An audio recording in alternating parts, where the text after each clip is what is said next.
for me, music, I mean, it really just pulled me in. So a great moment for me was actually when I was going to school in Chicago, University of Chicago.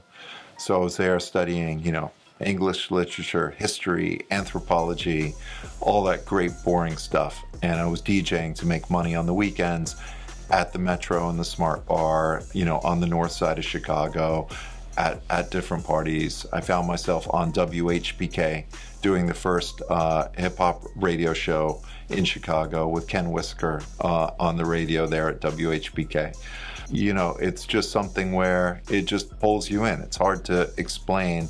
You know, all of a sudden I went from the 3 to 6 a.m. slot on the radio station to being the program director of the radio station.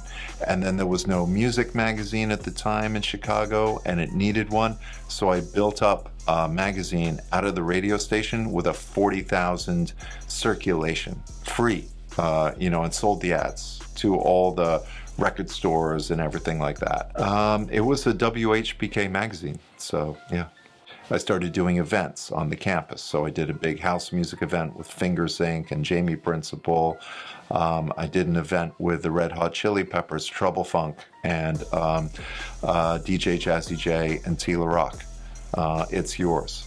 You know, I did that show at Mandel Hall on the South Side. So none of it was, you know, I was trying to get a Bachelor of Arts, but all of a sudden I'm doing the radio station, doing the magazine, promoting, managing, and I didn't even know any of it was really happening. I was just doing it. So I think a lot of people who are in the music business, that's how they got there. They love music and it just pulls you in.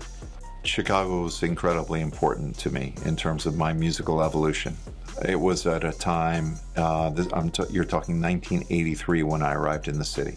So you had a number of forces that were at play. So obviously hip hop, we were buying all the 12 inches that were coming out of the New York labels, and I was playing them on the radio at WHPK on the South Side. On the South Side, around the South Side, house music was really on fire. So that was an opportunity for me to, you know, DJ with Joe Smooth at the Smart Bar in the Metro, to do a Fingers Inc. concert at the University of Chicago. And then there was a record store on the north side of Chicago called Wax Trax Records. And they were bringing in all the cool music from Factory Records and Belgian music like Front 242. And they were had their own kind of cult going with a group called Ministry, Al Jorgensen.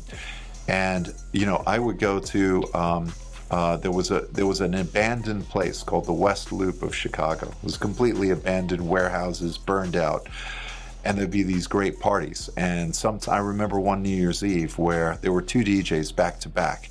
And I remember one was, you know, a European Wax Trax type DJ. And the other one was, it was like Frankie Knuckles, you know, that kind of DJ. Back to back, and they were doing back-to-back sets in this warehouse, and it went all the way into the morning. And at some point, all the radiators broke, so everyone was dancing in like 4 inches of water all night, and no one slowed down. But that to me was like culture clash. That was an incredible moment. So Chicago to me had those moments, and I learned a lot about music in those years.